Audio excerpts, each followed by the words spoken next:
What's going on, everybody? Okay, so I want to talk about UFC 291's co-main event that took place last night. I touched on it in my reaction video, but I just feel that this needs to be its own video. All right, I think a lot of people are overlooking what went down last night. Okay, Jan Blachowicz and a lot of my predictions and breakdowns and all the different things I did leading up to UFC 291. If you've been following my channel, you know that I was just buzzing about this fight between Alex Pereira and Jan Blachowicz. The reason was because I thought that Alex Pereira, if he got taken down, it was probably going to be the end of him. Not the end of his career or anything, but I thought that he wasn't going to have a shot to win the fight.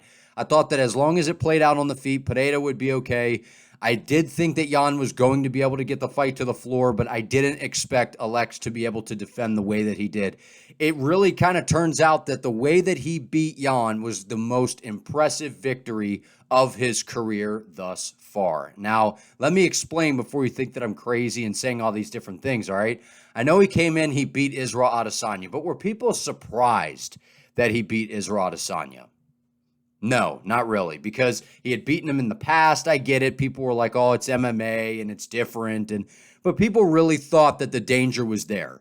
Okay, people really thought that Alex had that shot to win. We thought that he had his number, all these different things, all right? So going off of that, and that said, it couldn't have been a worse first round for Alex, other than being finished, other than being submitted, maybe knocked out or something like that. But in terms of the first round, that was about as bad as it could have been.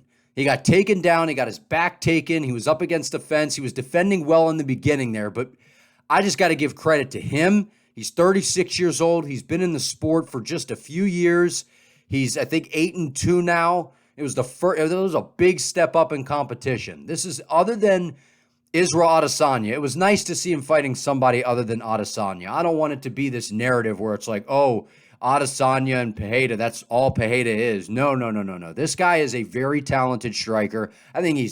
I enjoy watching him more than Adesanya. If anybody argues with that, does anybody disagree? I find Pereira much more exciting than Israel Adesanya. I think that he has legit knockout power. He's very good on the feet. He pushes the pace. He comes forward. He's looking to finish the fight. I mean, it's no slight on Adesanya. I think he's a tactical fighter. He's very good.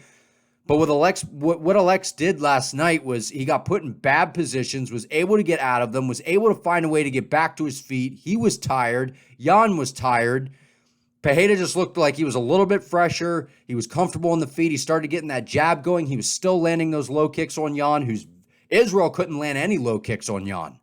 Pereira was landing them left and right on Jan.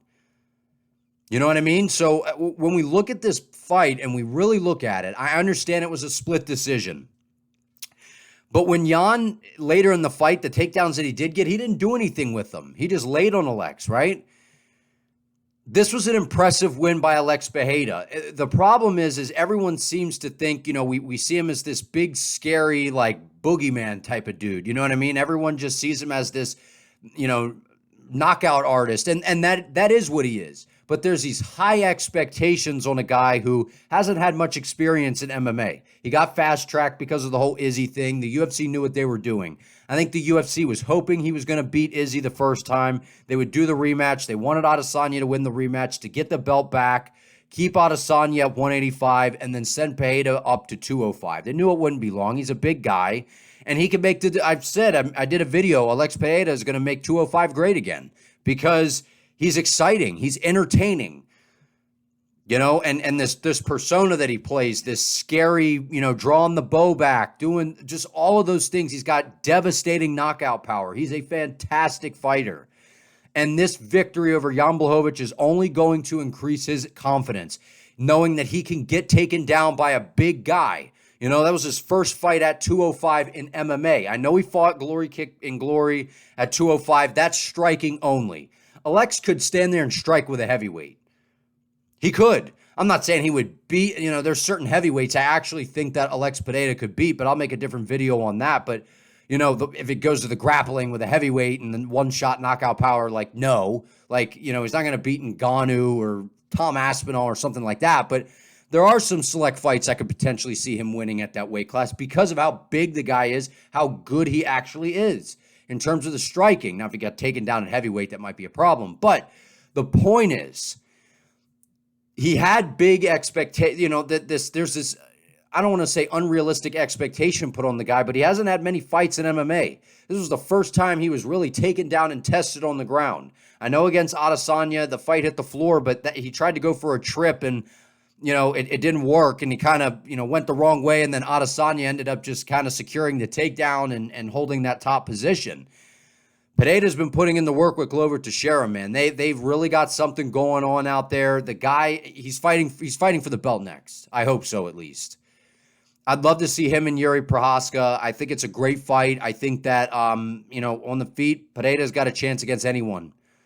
185, 205, and some select guys at heavyweight, in my opinion. No, it sounds crazy, but he's enormous, man. He was heavier than Jan in there last night. And Jan's a big guy at light heavyweight. And you could tell when Jan was hitting him, it wasn't doing much. When Pereira was landing on Jan, dude, you saw the reactions. And Jan's been in there with some big 205ers, man. I don't know. What do you all think? I think it was a very impressive performance. I think he beat Jan. If he went out there and starched Jan, everyone would have been like, oh, my God, But they would have been like, oh, we're not that surprised. To see that first round and to see the way that went, I think people were like, oh, boy, we know how this is going. He's going to take him down and hold him. And then eventually he had a solution. He got back to his feet. He got that jab operating or working. I don't know why I said operating. But, he got it going. He started pushing forward, started landing those leg kicks. He was really hurting Jan with that. He was landing those nasty calf kicks on Jan. Jan had a couple moments in the grappling, but on the feet, it was all Pereira. Jan would try to explode forward with those, extended combos that he likes to throw where he kind of blitzes forward and rushes in. And as I predicted, Pereira's a lot faster. He hits hard, just as hard as these guys, but he's faster. Now against Yuri Prochazka, I like the way that fight matches up because I think it's an exciting fight. I don't know who wins that. I'm not going to go into that at the moment, but I think that stands out on the feet. Yuri's got some serious power. So what do you all think? I thought it was an impressive performance. I think we got to cut Pereira a little bit of slack. I know a lot of people are expecting these crazy things, but remember, the guy's new to the sport. He's grown really fast, and he's putting in the work clearly because of the way that he beat Jan Blachowicz. I appreciate you all. Like, subscribe. I appreciate it. See you in the next one.